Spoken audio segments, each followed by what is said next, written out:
Your ideal bathtub style. Never had we more option when it comes to selecting a bathtub.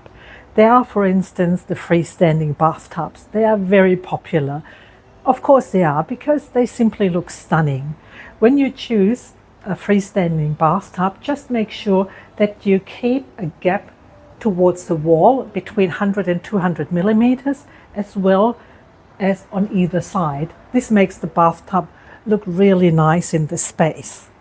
What I often hear from my clients is, oh, it's so hard to maintain and to clean the bathtub.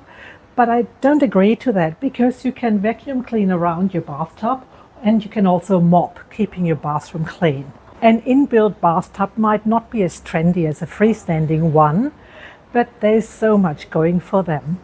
They're usually lower, the edge is lower, and that means it's so much easier to get in and out of the bathtub.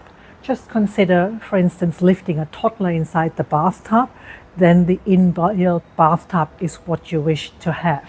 And they can still look luxurious. Just consider having a beautiful dramatic tile on the side and your bathroom still looks gorgeous. The back-to-wall bathtub becomes more and more popular because it combines the advantages of both the inbuilt bathtub as well as the freestanding bathtub.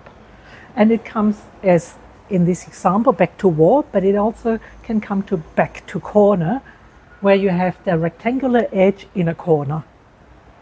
Well, I know which bathtub style I prefer, but I would like to hear from you what you like. Please leave a comment down below. Thanks for watching. Bye bye.